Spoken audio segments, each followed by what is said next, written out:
தெய்வங்களை உணரும் ஆன்மீக பயணத்தில் நம்ம இப்போ பார்க்குற கோயில் வந்து சிவன் கோயில் தாங்க. இது வேலூர் மாவட்டம் வாணியம்பாடி என்ற ஊரில் தான் அமைஞ்சிருக்கு. சிவனுடைய பெயர் வந்து அதிதீஸ்வரர் சிவன் கோவில். அம்மன் தாயார் பெயர் வந்து பெரியநாயகி. இங்கே தல விருட்சமாக அகண்ட வில்வ மரம் இருக்குது. தீர்த்தம் வந்து சிவதீர்த்தம். வாங்க இந்த ஆலயத்தினுடைய பெருமைகளை பார்க்கலாம். மேற்கு நோக்கிய இந்த கோவிலை வழிபட்டால் 1000 கிழக்கு பார்த்த கோவிலை வழிபட்ட பலன் கிடைக்கும் என்று பெரியவங்க சொல்கிறாங்க. அம்மன் பெரியநாயகி தெற்கு நோக்கி அருள்பாலிக்கிறாள். ராமபிரான் பிறந்த நட்சத்திரம் புனர்பூஷம் என்பதும் குறிப்பிடத்தக்கது. காசியப்ப முனிவரினுடைய தர்ம பத்தினி அதிதி. இவள் புனர்பூஷம் நட்சத்திரம் தோறும் இந்த ஆலயத்தில் விரதம் இருந்து தேவர்களை பெற்றாள் என புராணங்கள் கூறுகிறது. எனவே புனர்பூஷம் நட்சத்திரத்தில் பிறந்தவர்கள் தங்கள் வாழ்நாளில் அடிக்கடியோ தங்களது பிறந்த நாளிலோ சென்று வழிபட வேண்டிய தலம் வாணியம்பாடி. மாதந்தோறும் புனர்பூஷம் நட்சத்திரத்தில் மளிகை சாமான்கள் வாங்கினால் தானிய விருத்தி அதிகரிக்கும் என்பது தொன்னம்பிக்கை. பொது வீடு, வாடகை வீடு, பால் காய்ச்சுதல் போன்ற விருத்தியாகக்கூடிய செயல்களை இந்த நட்சத்திரத்தில் செய்வது சிறப்பு. வாணி வழிபட்டு அருள் பெற்ற தலமானதால்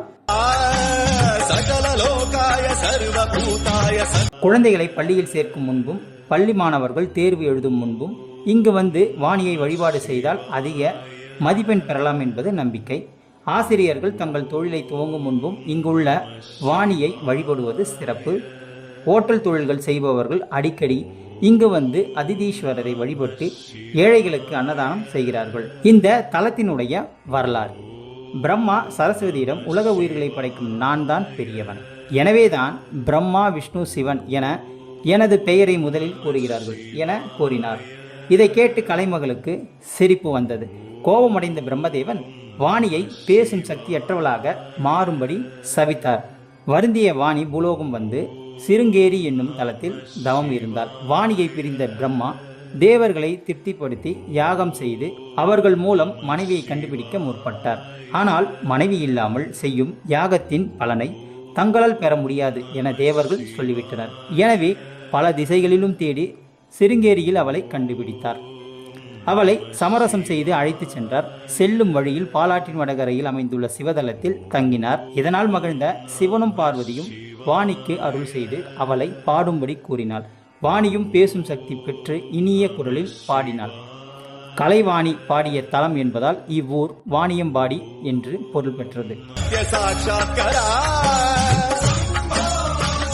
காசியப்ப முனிவருடைய தர்மபத்தினி அதிதி வந்து வழிபட்டதால் இந்த சிவனுடைய நாமம் அதிதீஸ்வரர் என்று பொருள் பெற்றது.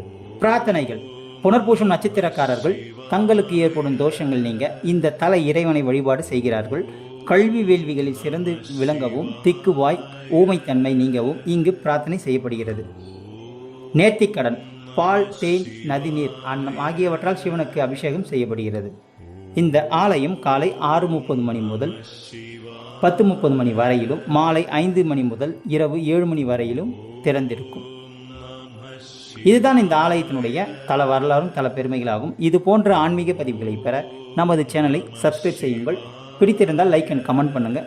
இந்த ஆலயத்தினுடைய கூகுள் மேப் லொகேஷனை டிஸ்கிரிப்ஷன் கொடுத்துள்ளேன். பார்த்து பயனடையும். நன்றி, வணக்கம்.